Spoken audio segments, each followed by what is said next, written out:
Ayaz Latif Palijo NCCIA जे सवालनामे जा जवाब जमा कराए छॾिया।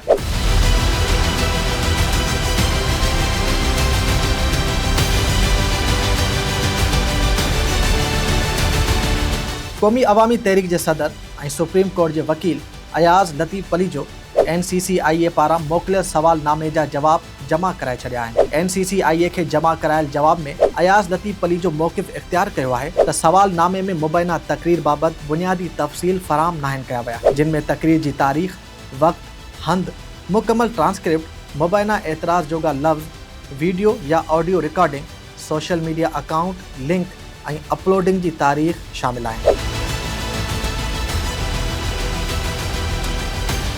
अयाज़ लतीफ़ पलीजो चयो त हू केतिरनि ई सालनि खां सियासी ऐं अवामी तक़रीरूं कंदो रहियो आहे। तंहिं करे मख़सूस तक़रीर जी सुञाणप खां सवाइ कंहिं बयान बाबति अंदाज़ो लॻाइणु मुमकिन नाहे। हुन NCCIA खां लाॻापियल तक़रीर जी मुकमल ऐं गैर एडिट थियल रिकॉर्डिंग ऐं ट्रांसक्रिप्ट फ़राहम करण जो मुतालबो कयो आहे। पंहिंजे जवाब में अयाज़ लतीफ़ पलीजो चयो त संदसि तक़रीरुनि जो मक़सदु सिंध ऐं पाकिस्तान जी अवाम खे पंहिंजनि आइनी ऐं बुनियादी हक़नि बाबति आगाह करणु आहे।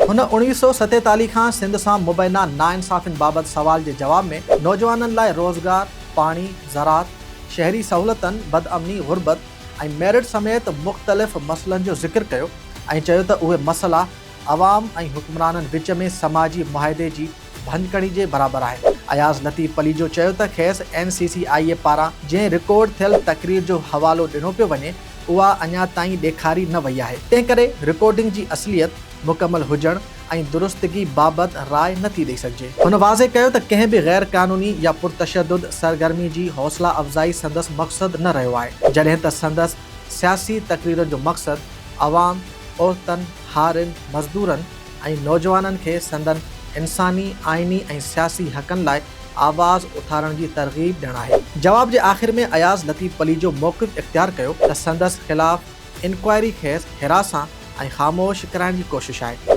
हुन चयो त संदसि सियासी सरगर्मियूं ऐं तक़रीरूं आइन जे आर्टिकल 19 तहत हासिल हक़नि मूजिबि आहिनि ऐं हुन कॾहिं बि तशद्दुद जी हिमायत या हौसला अफ़ज़ाई नाहे कई।